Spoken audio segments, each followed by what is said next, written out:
然后 OK，我们就准备开始。好 Okay. Good morning, everyone. My name is John, and today we have Professor Lorenzo from the Craniofacial Center for giving us this excellent speech. Professor Lo is an expert in cleft lip palate surgery, aesthetic surgery, craniomaxillofacial surgery, orthodontic surgery, facial contour surgery, 3D medical imaging, and surgical simulation. He's a professor in plastic and reconstructive surgery, director of the Image Lab and Craniofacial Research Center, and chairman of the Department of Surgery at Chang Memorial Hospital, Linko, as well as the Medical Center in Chang University.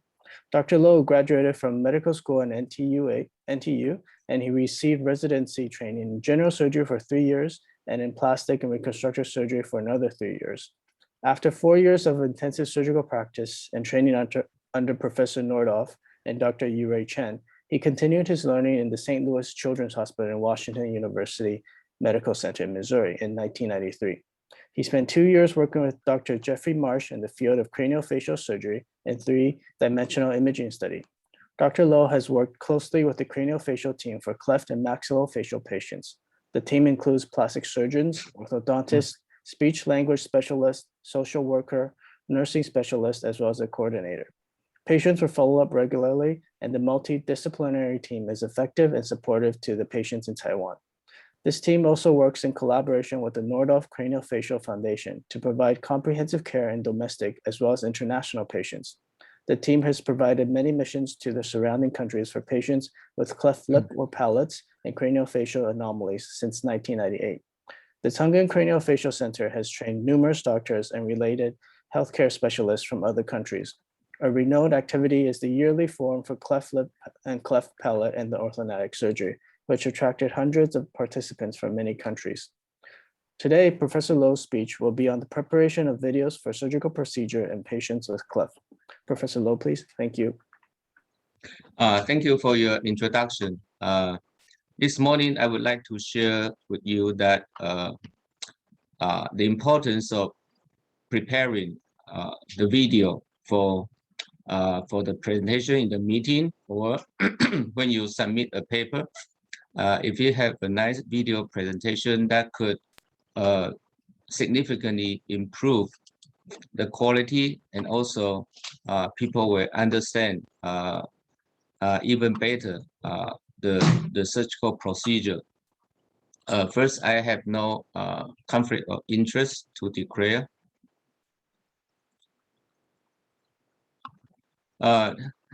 This is a picture of bilateral lip repair. You know that the lip repair is quite difficult to describe. This actually is a three-dimensional. So when we present in a meeting or describe in the paper, this is quite complicated.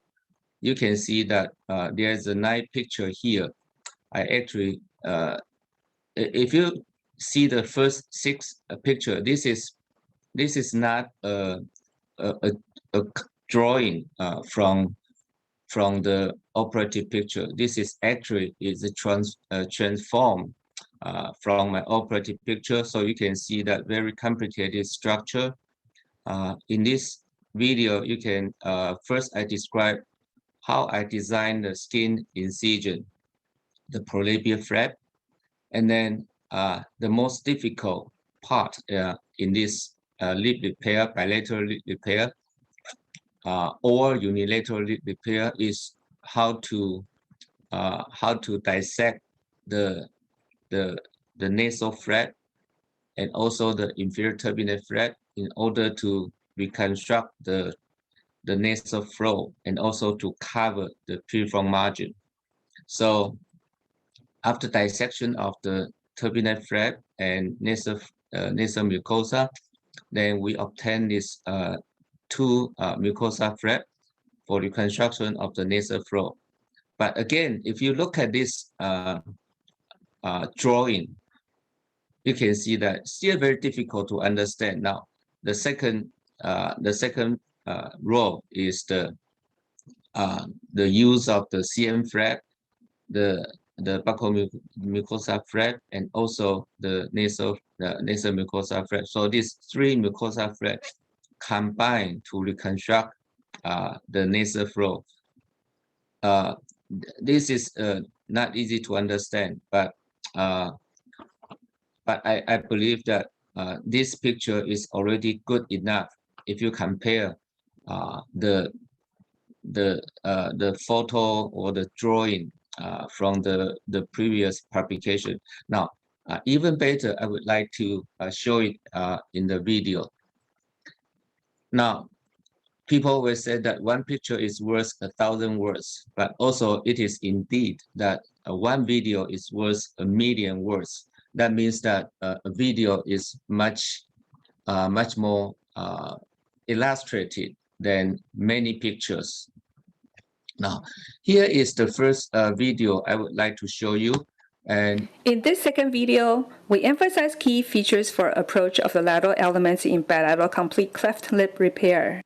The combination of mucosal flap, including prolabial mucosal flap, inferior turbinate flap, and nasal mucosal flap, provides introduction of tissue, where there is frequently a deficiency to achieve a successful outlet-based repositioning and tension-free nasal floor and intraoral linings. Using single hook to retract the premaxillary and lateral lip elements for exposure of inferior turbinate, and a double hook for outlet-based elevation, the margin of the piriform aperture is cut with a blunt tenotomy scissor. To achieve a satisfactory elevation and mobilization of the outlet base, the local attachments are released in the supraperiosteal plane. No extension of the incision along the buccal alveolar sulcus or further dissection over the maxilla is required to achieve adequate soft tissue mobilization. To raise the turbinate flap, the incision at the piriform aperture is extended to the base of an inferior turbinate with a blunt tenotomy scissor. The incision extends down the inferior border of the turbinate for an approximate distance of 20 mm in wider clefts and 15 mm in narrow clefts. A transverse incision is made across the inferior turbinate at the base of a lower incision. A number 11 blade guided step intercartilaginous incision is made just above to the upper border of the inferior turbinate. The intercartilaginous incision is then extended along the superior edge of the turbinate, resulting in the elevation of the inferior turbinate mucosal flap.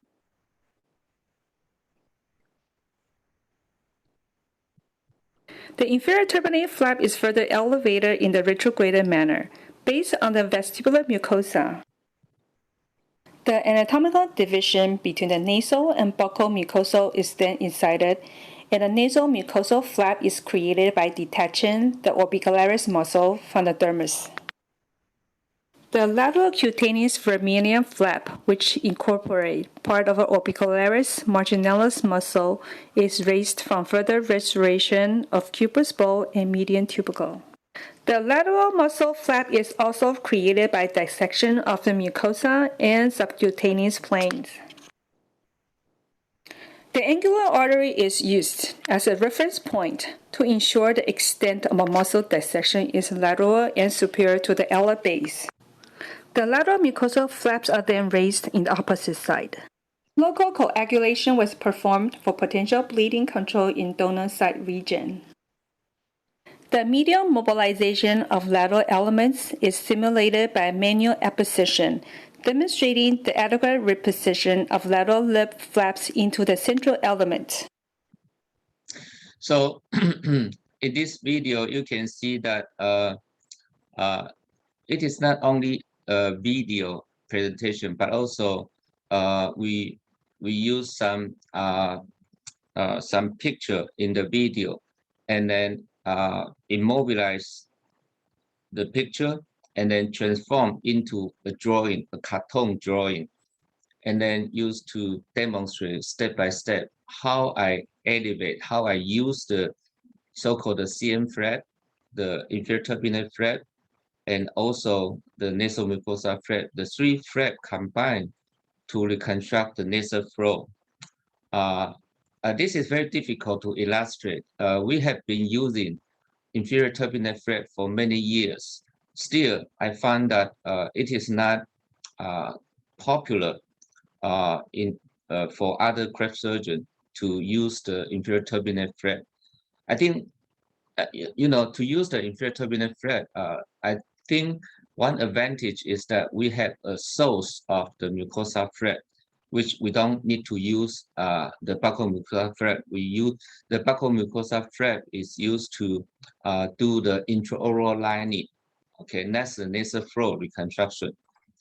But to teach, to demonstrate how to use the turbinate flap in our meeting forum or our international mission has been for many years, but still it's not easy to get it popular. So I think this video can very easily show how to accurately to raise the turbinate flap for the nasal floor reconstruction. So this video combine the video part, the drawing illustrative part step by step, and very clearly show the border of the turbinate flap and how to use the turbinate flap. So of course you need to take some time to prepare to capture the picture and then to transform into a cartoon drawing, and then edit some line, or where we put the incision line. So it takes time, but I believe it is very illustrative. The purpose is to introduce the use of the inferior turbinate flap. Now, to prepare the video, I think we need some equipment. Of course, there are very several sources that you can get the video recording. For example, you can use a regular video recorder, as I show here. This is a simple Sony video recorder. Okay, it's not expensive. It's only around 30,000 NT, and of course you can get some battery, some extra memory chip.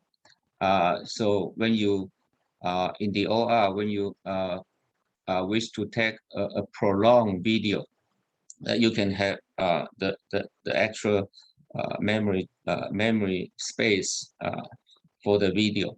And this small video recorder can be attached to the operating light equipment.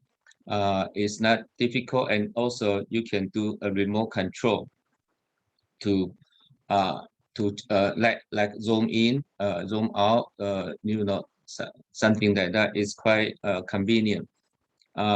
Also, you have endoscopic or under operation microscope. You can take the video.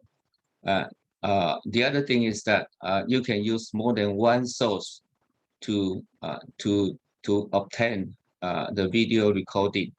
For example, you can use a regular recorder plus endoscopic. So when you prepare the video, you can combine into one presentation. So that would be even more illustrative, more easier that people understand how to perform the technique, because in the cleft palate surgery, to do a clear, convenient, easy to understand presentation is not easy. Then then you can do all the preparation in your PC computer. You don't need a fancy computer. And of course, you can spend extra some more money to improve your PC computer. You need a good GPU, a graphic PU, or you need a good CPU, and buy some RAM, some more RAM in order to edit your video.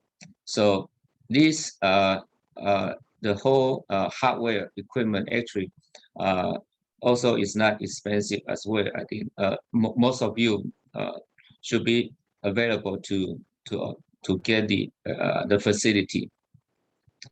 Now, also you need to have some software to edit your video, and this software, some are commercially available, or many of them actually are free. You can get from the internet. If you use Apple computer, you certainly have Apple iMovie or like a Power Director. So anyway, you do not need to spend a lot of money to get expensive software. We are not professional. We are just for surgical demonstration. So I think this should be enough for the demonstration. Now again, I would like to show you. In this first video, we underline key features of intraoperative marking and central elements management for bilateral complete cleft lip repair. Patients with bilateral complete cleft lip and palate have routinely received nasal alveolar molding therapy, but with no need for contact between the premaxilla and alveolar shelves. For plenty of the bilateral complete cleft lip repair, we have adopted the principles described by Dr. Miller. The central lip element, which contains no orbicularis muscle, will not contribute to the white roll or vermilion. The prolabium will contribute filtral skin and mucosa to deepen the upper buccal sulcus. The lateral lip elements will reconstruct the white roll, vermilion, and muscle components. For cutaneous marking, we have adopted the principles described by Dr. Nordhoff. For the central lip elements, the midline and bilateral lateral defining points of the columella base are marked. The midlines of the cubus ball is marked above the indistinct white skin roll. Two symmetrical lateral points are marked, 1 millimeter above the level of the midline marking. The lateral points are connected by straight lines.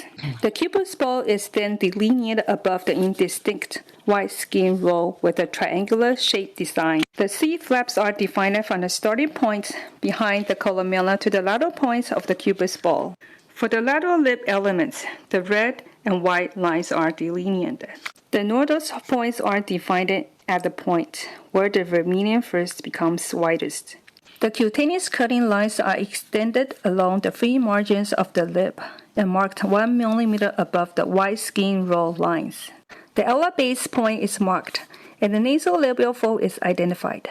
The vertical and horizontal length of the lips can be checked to identify any asymmetry, but additional adjustments are performed only during closure of nostril seal and cutaneous suture. With traction of the alar rims and vermilion structures for stretching and stabilization of the prolabium, straight line incisions are made in the central segment with a number 11 blade. To create the C-flap, the number 67 blade guided incision line starts behind the columella at the junction of the columella skin and septal mucosa and extended inferiorly to the skin mucosal junction, neighboring the peak of the cubus ball. The central prolabium, the C-flaps, and the columella are raised from the premaxilla in the supraperiosteal plane as a unit and advance cephaletically. No further dissection of the premaxillary area or the caudal septum region is required. The C-flaps are trimmed off. The distal axis of prolabium tissue is also trimmed off. The vermilion and mucosa of the prolabium tissue compose an inferiorly based mucosal flap for lining of the roll surface on the premaxilla and deepen the central buccal sulcus. The prolabial mucosal flap is fixed to the periosteum of the upper premaxillary region using an interrupter file or absorbable suture. The C-flap mucosal flaps are created by separation from the fixed prolabial mucosal flap. To complete the central buccal sulcus repair, the lateral margin of the prolabial mucosal flap is sutured to the posterior free edge of the premaxillary mucosa using mattress file or absorbable sutures. The lateral mobilization or C-flap mucosal flap is simulated, demonstrating the amount of soft tissue available for nasal floor reconstruction later. So, so I believe this video presentation, if you carefully prepare this, I think it's much better than even than the real surgical demonstration, because in the real surgical demonstration, you need to keep going, and sometimes it's difficult to come back to do the demonstration again. So for this video, if you watch this video, you can go back and forward, back and forward to see how to design the prorabium and how to design the CM flap. So I believe that this is much better than the real the surgical demonstration. Now, in the video presented in the for the bilateral lip repair, how do we prepare the content of the video? Now, first, you have seen that in the video, you need to prepare subtitle. The subtitle should be concise, clear, just to show the key point or the key words of this segment, small segment of the video.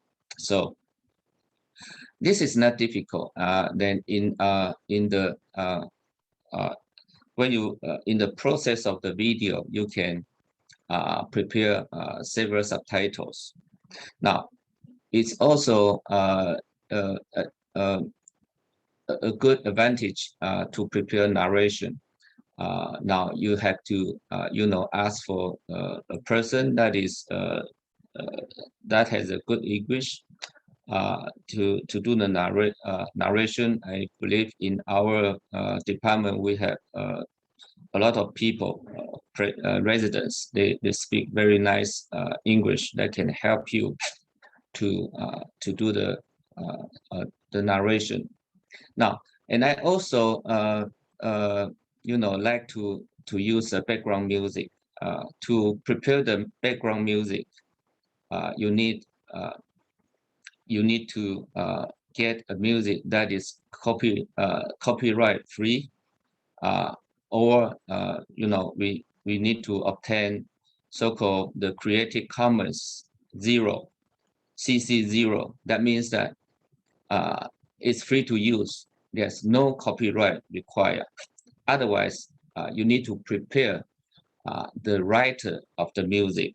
You need to get permission to use the music. So if you can use a CC0 music, that will be that increase the so-called the beauty of the presentation. Later, I will show you how we use the background music. And also to improve the video presentation, you can use small inset, or you can use a combine, the two video combined together in one video. Certainly, when you prepare the video, you need to pay attention the requirement for the submission. Okay, paper submission and the podium presentation, they are two different issues.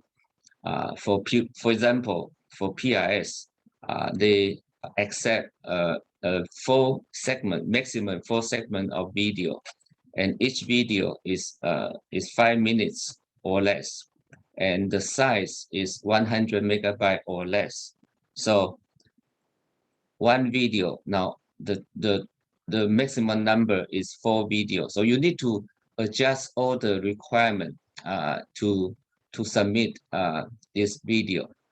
And certainly, when you finish a video recording, you can find that there are several gigabytes of the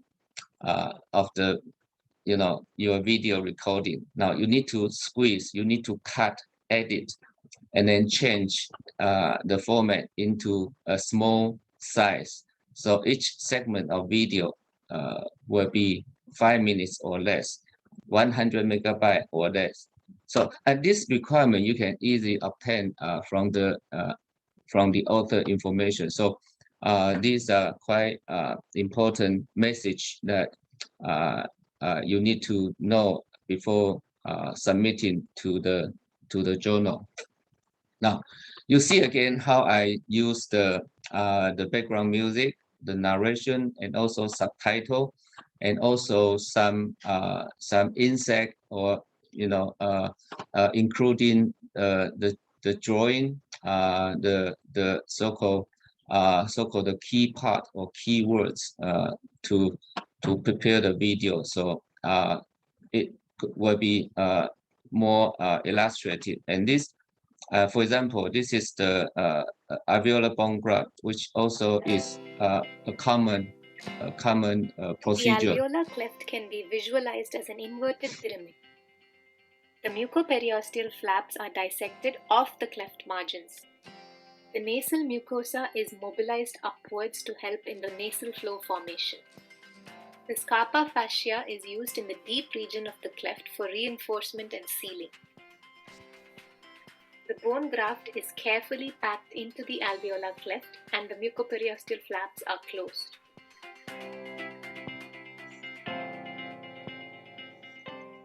The nasal flow is created by meticulously suturing the nasal mucosa with 4-0 vicryl.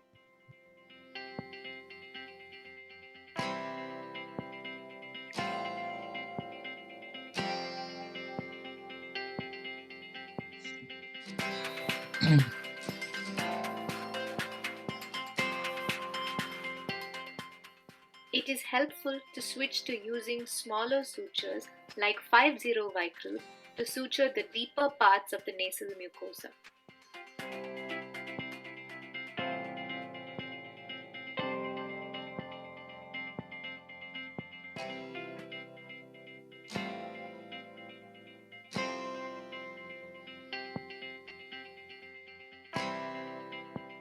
The scarpa fascia graft is threaded into the suture.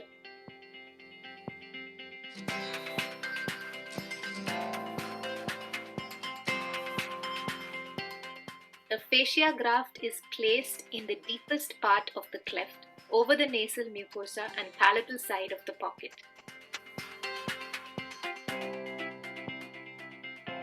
The graft is secured using 3-0 vicryl from the area of the incisive foramen towards the alveolar cleft.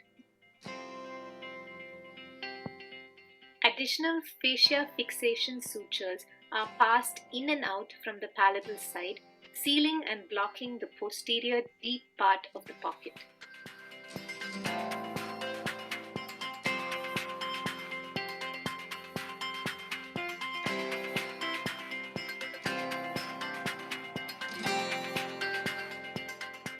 The bone graft can now be securely placed into the alveolar cleft without any dislocation into the hard palate.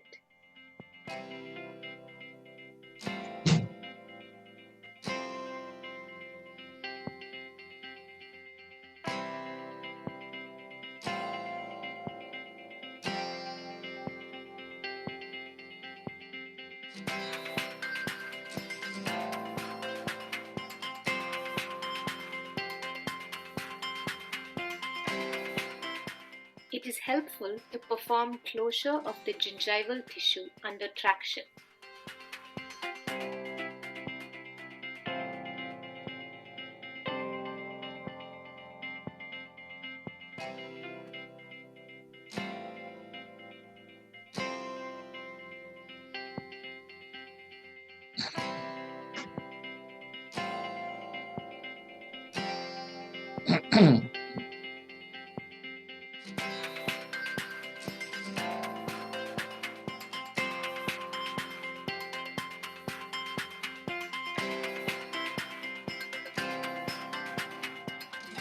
The flaps are sutured with meticulous interrupted 4-0 vicryl sutures for tension-free, watertight sealing of the bone graft.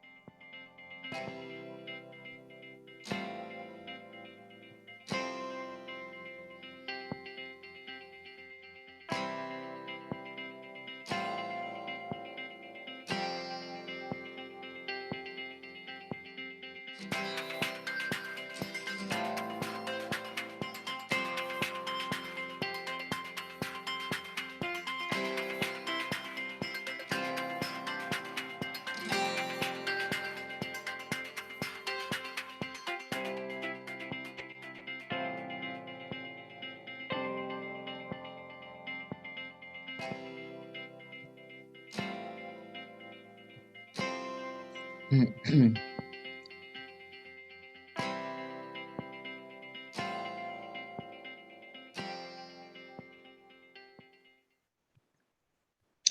I actually published this the alveolar bone graft in PIS some years ago, but I think with this video it can better illustrate how I do the alveolar bone graft, because I still receive a lot of question the detail of the surgical procedure. So I think this video presentation will be good for the people who wish to use the same technique that I have prepared here.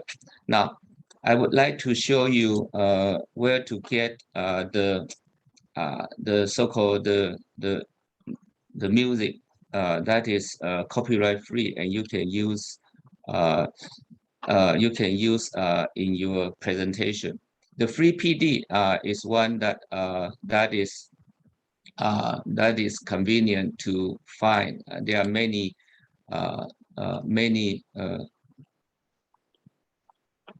free music you can get. For example, I just show you. You can see that there's several category here, and all the music here in this platform is free to use, and it's copyright free, meaning that you do not need to get the author agreement. It's completely free. You can see that this is the music of the first segment, and I use this background music quite a few times in my presentation. But actually, you can find that which music you like. Personally, I like this music every time.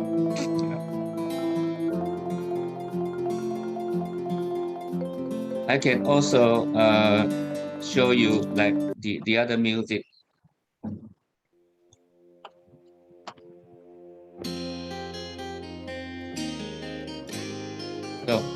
So certainly you can get the music from YouTube, but remember, YouTube music is free to use in YouTube platform, not in other scenario.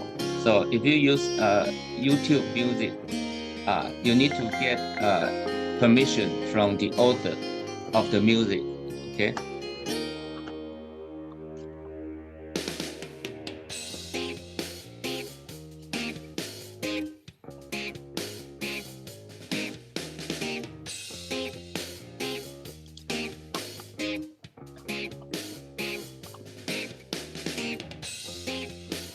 I'm sorry, I need to close this.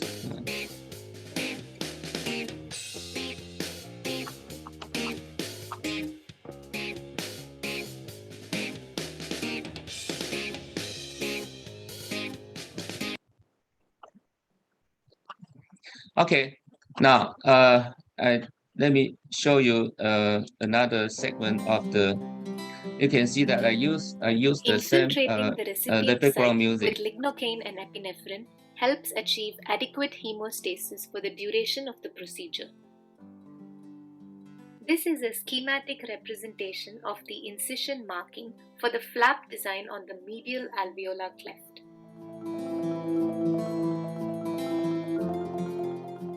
The incision is placed around the cleft margin on the gingiva and continued along the gingival sulcus of the two adjacent incisors.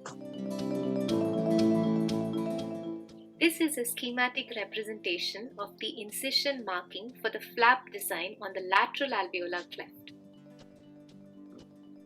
The lateral incision is connected by a reversed mucosal U to the medial incision. It is then continued along the gingival sulcus of the first adjacent tooth and then extended cranially into the free gingiva with a back cut after approximately 3 centimeters.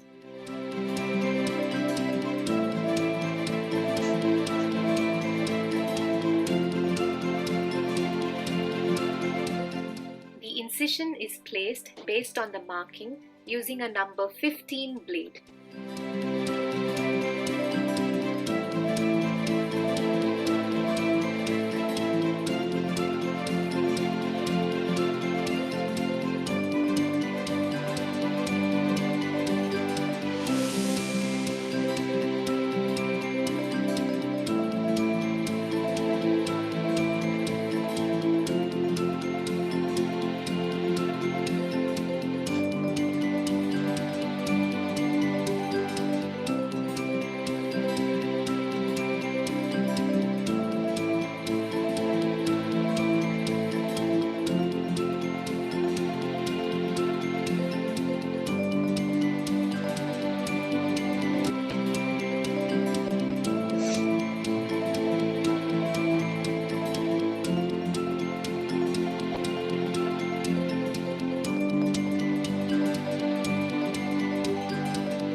While performing the mucoperiosteal dissection, care must be taken to avoid injury to the membranous bone that could result in damage to the underlying tooth bud.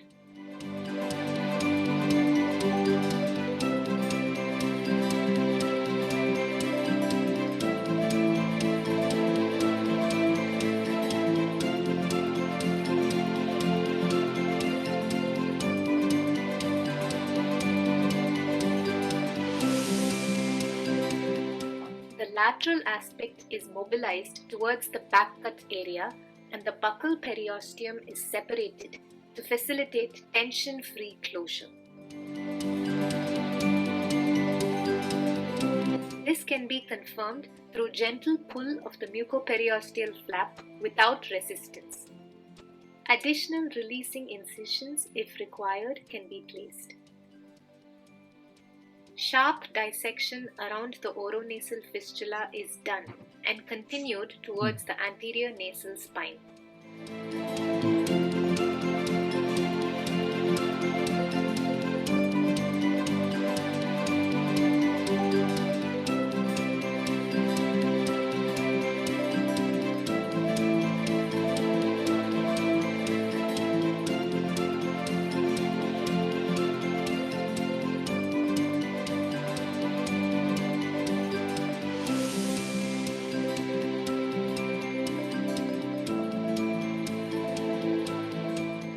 The junction between the nasal and palatal mucosa is cut along the direction of the incisive foramen.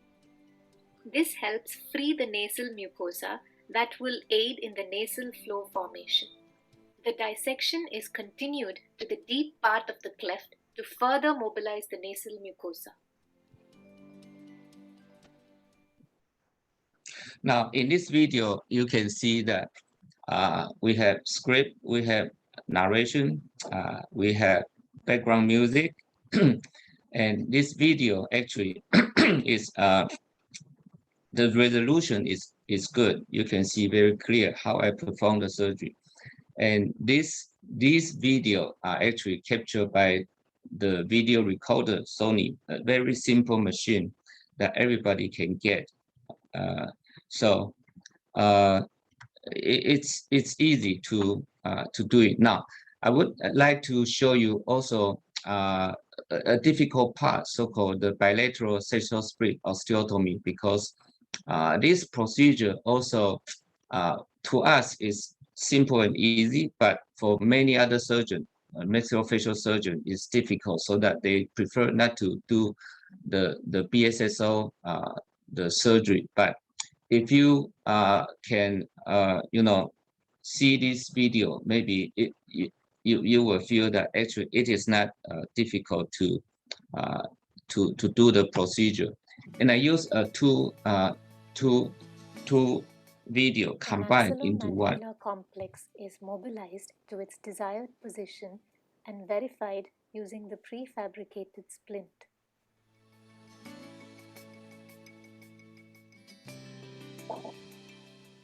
The splint is then secured with intermaxillary fixation.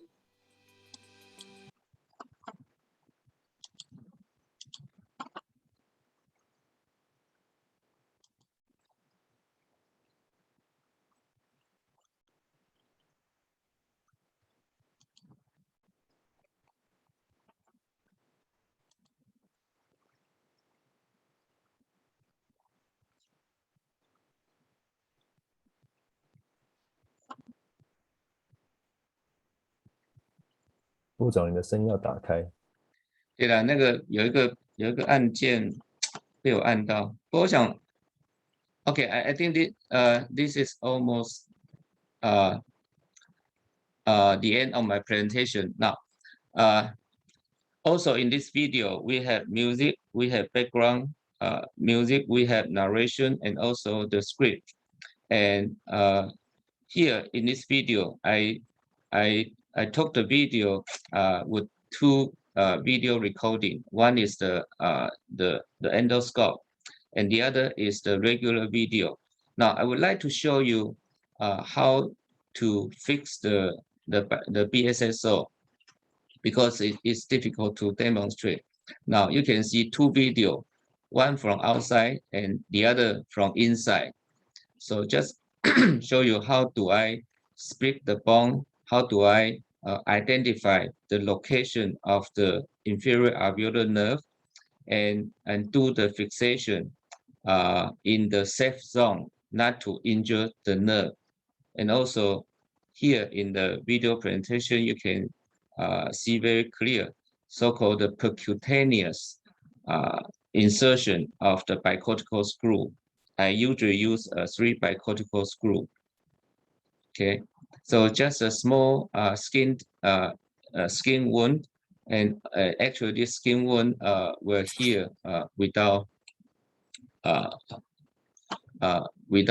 visible scar.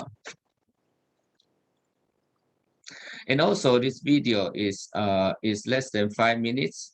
The file size is less than 100 megabyte. And this is, I used the 14 millimeter bicortical screw. And a lot of fixation system had this percutaneous instrument.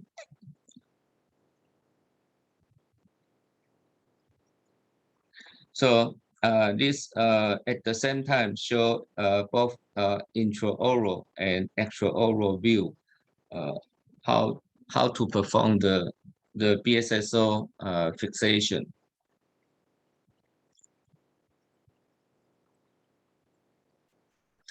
And also prepare some cartoon drawing to show how the location of the bicortical screw and also the location of the inferior alveolar nerve. And if the patient shows some oozing in the wound, and at the end of the operation, I will put the drain, the hemovac drain.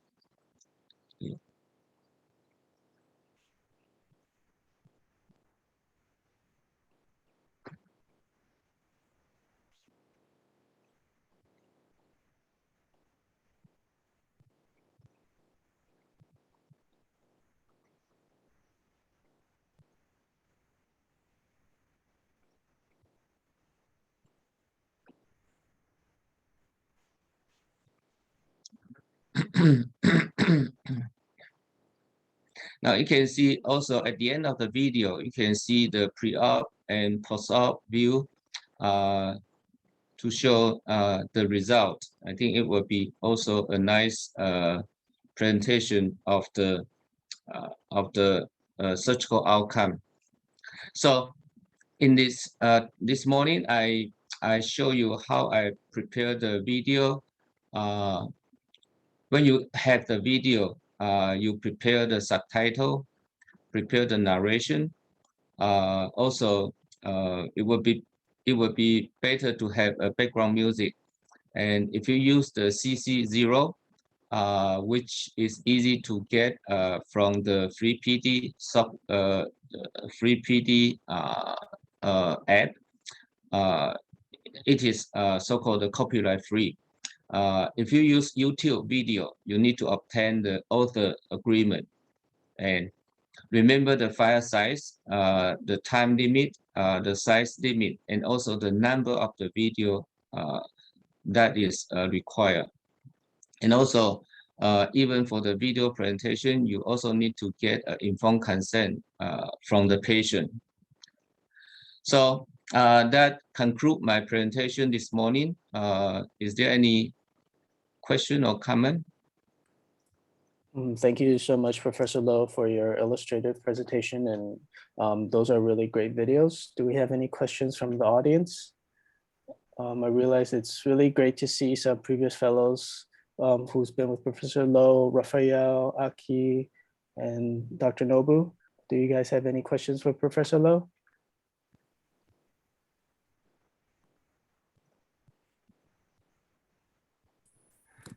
Hi, good morning. Hey, good morning, Nobu. Thank you for your presentation, Professor Low. I strongly agree your point. The video presentation is quite good for understand in detail. But thank you, Professor. Thank you, Dr. Sato. Yeah, good to see you. Good to see you again. Yeah, Professor Low, thank you for your presentation and helping people that to understand how to make a good video. But I do have some experience in doing the video. I think it's quite useful for the podium presentations that to show your technique, that how we do that. And also that is very useful for the paper submission. Nowadays, a lot of papers or journals, they actually have some limitation of the pictures for submission. But sometimes they do not have a lot of limitation in the video. So when they got some limitation of the pictures, you can just adding some video clips that could be helping us to demonstrate how we do the surgery or some results. Actually, that also helped a lot. But in your experience, because you're using Sony for the videotaping, I think it's what is your suggestion that the resolution, because it's although that we already had the 4K or 5K of videotaping, and but that could be useful for some beautiful video playing at home. But for the paper or for the journal or for some oral presentations, probably the resolution could be a little bit lower, and that would be good enough. What is your suggestion about what you made for your resolution for your videos? Thank you. The good point, Professor Lin, that as I mentioned that during our video recording, we use the highest possible resolution for the recording, and then we do the editing to the video. You know, for example, in PIS, they will say that, oh, okay, you can prepare at most 4 video. So I will cut 4 segments of video, and each segment is 5 minutes limit. And then I do the editing. Actually, it's all by my fellows. They do the editing, and then they prepare everything. At the final step, I need to change the size, the file size. You know, each segment after preparation, it could be several gigabytes. It's huge, very you know, high resolution. Now, then you change to so-called the small size, 100 megabyte. Usually, I change to like 80 to 90 megabytes, and this is eligible for submission to PIS. Now, 100 megabyte, you see the video this morning. Actually, this is all smaller than 100 megabytes. So in our medical label, I think it's clear enough. Certainly, you know, we also sometimes we ask for a professional people come into the OR to take the video and prepare an even higher quality. But I think it's for our purpose. I think the preparation that I presented this morning is good enough. So in the beginning, you use the highest possible resolution in your equipment, and then in your lab, you can gradually modify and change to its adequate size. The resolution is still acceptable. I also find in some other journal, I think they will change very soon, because they use a traditional limitation. They said each segment should be less than 10 megabyte. I don't know, 10 megabyte for 5 minutes video. That resolution is really not adequate to show. So you certainly can write to the editor-in-chief saying that this video is important, that you need to please release the limit for my submission. And I think that would be very would be nice. Even I think a simple camera, not really a professional like a Sony video recorder, you know, a simple maybe convenient camera that also can take the video. I don't know the iPhone. Maybe you can try to use iPhone to prepare your video. Maybe I have no experience, but I think the video may also be adequate for submission. Thank you.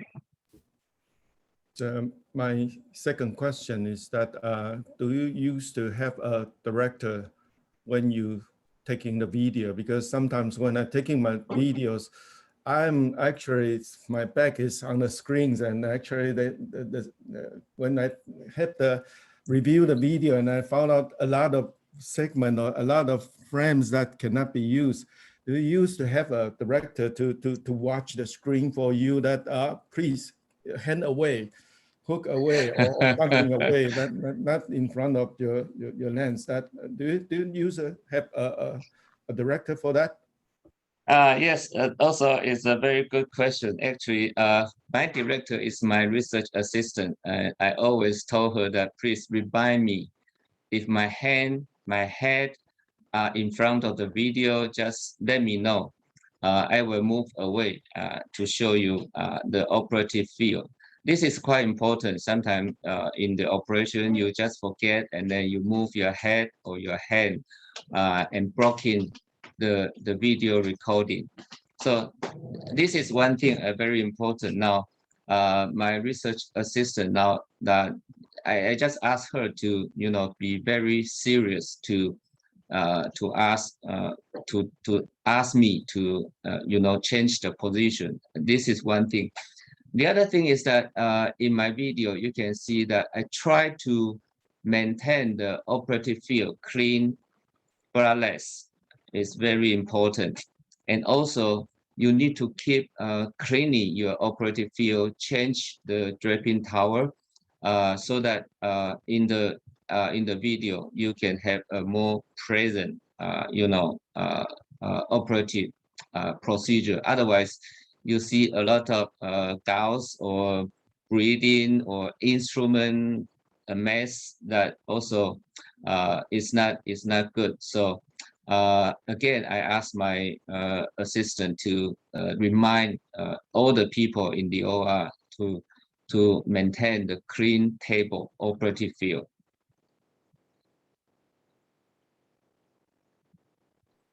Thank you. Thank you, Professor Low. I think it is really important to, in order to make a good video, first you need to master the surgery and then have a way to edit and show the world but how your technique works and to share the advice. Do we have any more audience from the audience? Questions from the audience? I see that Nisha is online as well. Sorry, I didn't recognize you from your name. And Hello, I'm Dr. Shi. Oh, Dr. Shi, I'm Professor. Thank you. Hi, Professor Low. And Hi. thank you for your beautiful presentation. I have two questions about the intraoral video. Do you have endoscope as the assistant instrument? And the second question is, your presentation has many very beautiful professional cartoon illustration. All the illustration was done by your fellow, or you hired some professional guy to make it? Thank you. Yes, the second question is the cartoon, the drawing illustration, and all the cartoon and drawing is created by the fellow first, Dr. Hafel, which is in the audience, and also my fellow doctor from India, Dr. Nisha. You just capture the picture from the video, and you can transform the picture into artistic presentation, and then you can make a drawing and also a line, area, or some text explanation of the structure. So these are all by my fellow. So I don't know how much time they spend to prepare. Hafir is in the audience. Hafir, how much time do you spend for preparing the bilateral credit video? Hafir, can you speak? Hi, Professor. Nice to see all of you, all my Taiwanese friends. Thank you for your presentation, Professor. Maybe in the beginning, when I start to prepare the first drawings, it took me maybe 1 hour per drawing.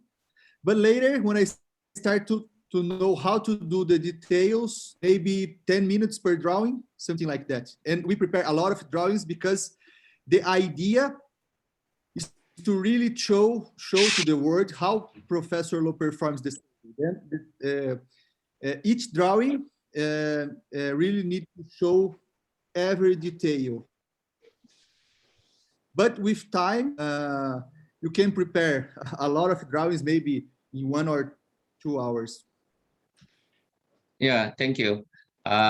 Maybe Hafir's 1 or 2 hours for you is 1 or 2 days. So you just have to, be patient. And then if you have any question, I think Hafir will be happy to show you how to do it. Now, I forget the first question. Can you repeat the first question? My first question is regarding the intraoral video taking. Do you use endoscope as a assistant instrument? Yeah, the intraoral really is endoscope. We have 2 endoscope. One is the rigid endoscope. We borrow the endoscope from our orthopedic department. And then we have so-called the fiber optic endoscope, like nasopharyngoscope that can also attach a video recorder. So I think this like operating microscope should also have a video recording for the function. So I think the endoscopic intraoral view or intraregional small area, you have to use the endoscopic equipment. And this is should not be difficult because if your hospital you have orthopedic department, this is so-called the arthroscopic endoscope should be available for you to just borrow the scope from them and then do your recording. Thank you. Thank you, Professor Lo and Dr. Shi, for the question. Do we have any more questions or comments from the audience?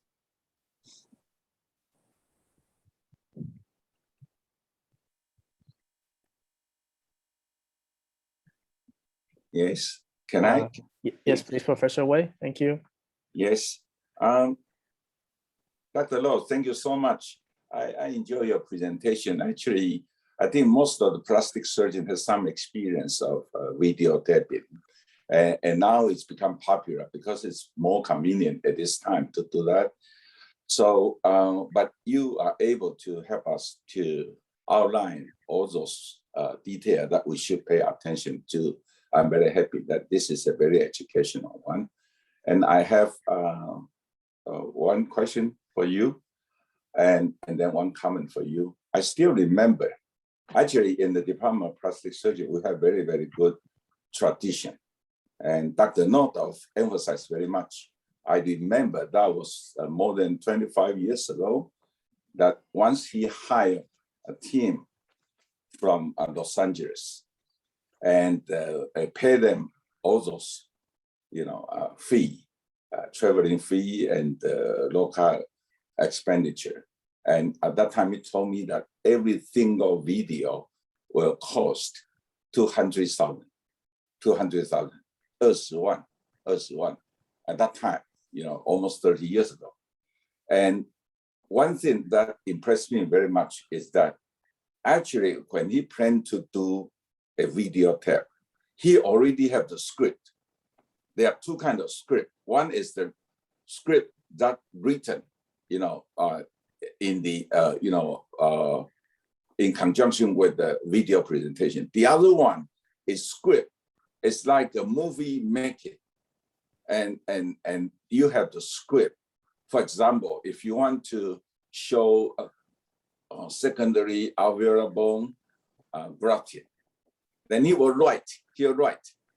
So very much like making a movie and a script, and then from the script, then he can, all the team members can be reminded that all the detailed procedures, all the video important, the focus that they should pay attention to. So this is the way that Dr. Nodov mentioned to me. In that time, I actually, because I didn't have resources, and so when I began, and then I start from the way very much like the way you are doing, but it's a more primitive, in a more primitive manners. In the OR, at that time, Dr. Noto bought a video camera, and video camera, very professional. At that time, it cost 5 million. 5 million is equivalent to those in the TV company. And also we learned to edit ourselves. And of course, come to the narration, because our English is not that fluent. So I hire people to do that. But I pay the video person in our 在我们的教材室的人 to do video or editing for me, and I have to sit with him for the video taping. It's cost me at least for one video is at least 几万块 to 10,000 at least, and a much longer time.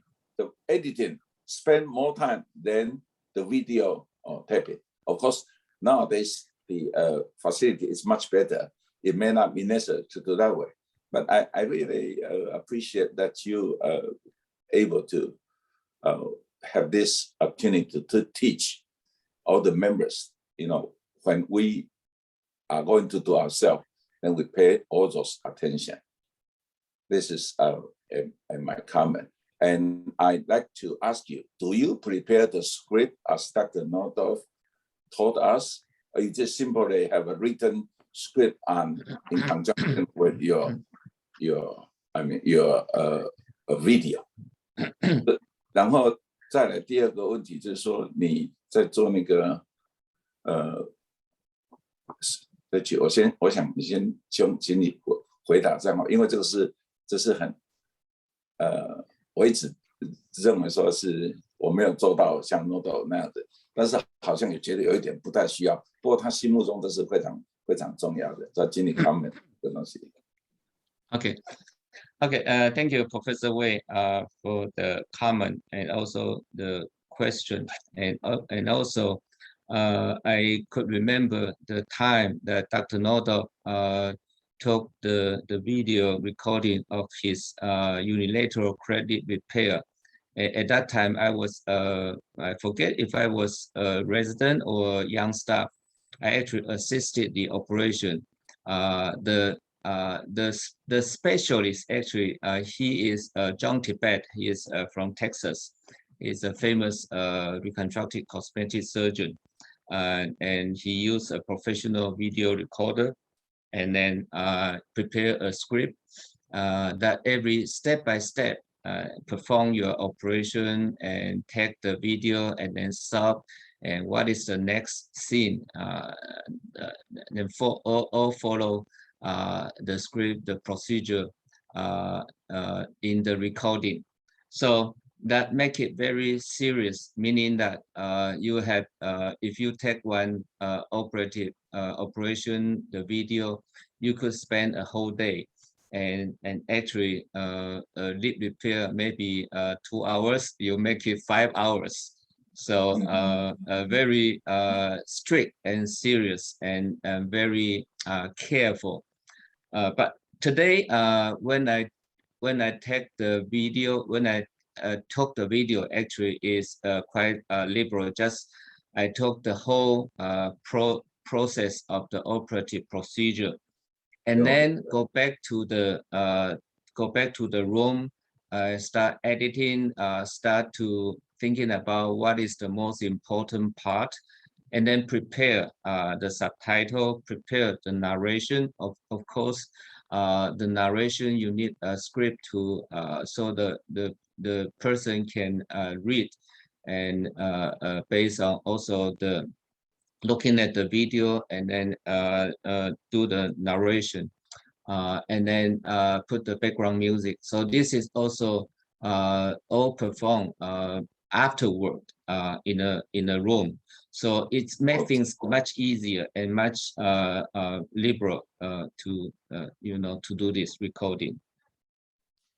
我想啊，这个也是我的看法啦。因为当时 Nodo 他这么serious的时候，觉得我没有那么多的 resources， 所以其实在1990年代我就开始，80年代的末期，我就其实就开始用这种，都整个 video 下来。那 video 下来，因为你请那个以前没有调的那个东西，所以教材室的人呢，我还特别付他的钱，他整个照下来，然后再 edit。但是那 editing 当时盖到里面，可是很难啊，要在那边跟他一起做。那我现在要讲的就是说，这个 script about the script actually it's not only for reading during the narration, but if you are able to put not necessarily the whole sentence, or you say, or you narrate, only part of the important, essential, the words, attached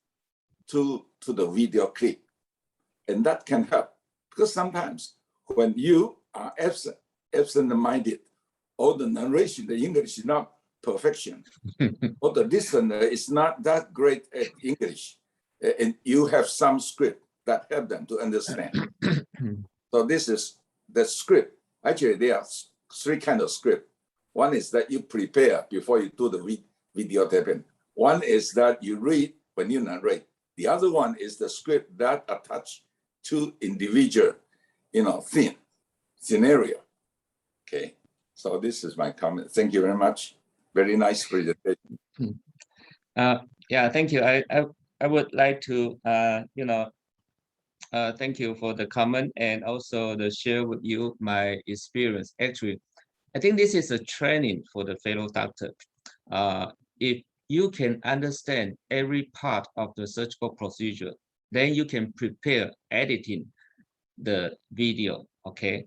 And also, we are specialists, but we don't know the young surgeon, for example, Hafir, what part of the bilateral repair is difficult for you. I don't know, but you know the difficult part. Then you ask the question, then you prepare the video, and also you prepare the script, and then I will check. So this is also a good training for the for this kind of surgery. So, and if one doctor get familiar with the whole procedure, then the next doctor will learn from the previous doctor. So actually, Dr. Nisha learned this from Hafir, okay, and then editing, prepare the video, and then add further element to enhance the video presentation. That just step by step, you will find that it's getting better and better and better. For the narration, actually, my English is no good. I don't think that people understand my narration. Actually, one of the bilateral repair initially was prepared by Dr. Bai, our orthodontist. She actually get the education from US. To me, her English is good enough, but still, the PRS editor, they said that please prepare the narration, finding another person. So I had to ask Dr. Dax from the Philippines to prepare the narration. Okay. And then in the alveolar bone graft video, I asked Dr. Nisha. She is from India. Okay. You know, I get 1 year to gradually get used to the English from India.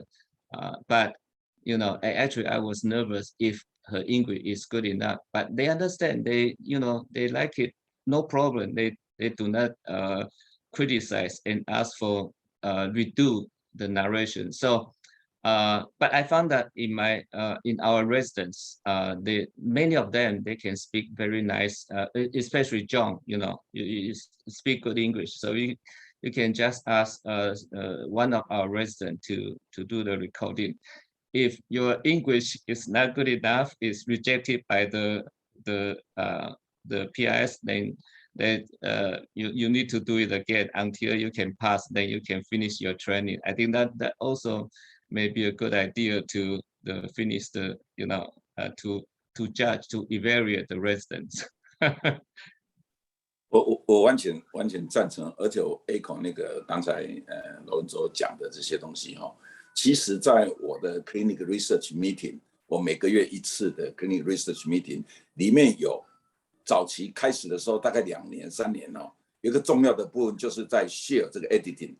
那这个 editing 就像你讲的 ，editing 的时候呢，是让比较 junior 的人，或者是对这个 procedure 不是100%掌握的人，有一个最后的机会，去确实知道说它里面的每一个地方哦，那每一个重点他都有注意到。所以你刚才讲的我非常赞成，这是一个很好的教育的机会，真的是那个 pay attention to all the detail， 这是一个很好绝佳的机会。所以我们科内应该就要赶快大家看看有没有这样的机会，然后确实让每一个人都好。那像那个 theme 的 one 那个什么叫是 one star 是不是？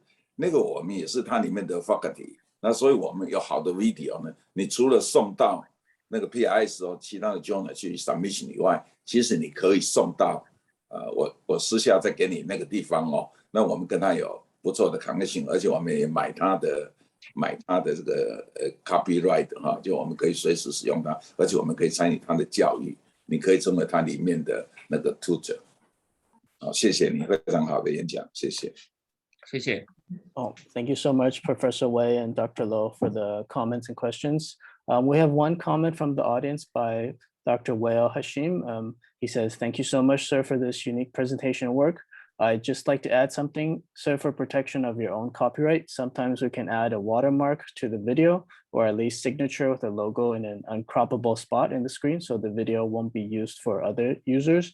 I think from the cartoon illustrations, I think I saw Raphael's signature in the bottom in parts, and also I think it's just something to keep in mind, so we won't be for copyright purposes.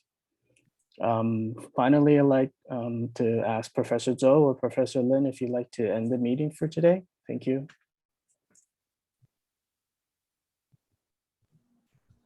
I think I would like to thank Professor Lo again to share this wonderful lecture, and it's quite important for the updated or new era of the presentations in not only orally or in the paper submission. Thank you very much. Thank you. And we close the meeting today. Thank you.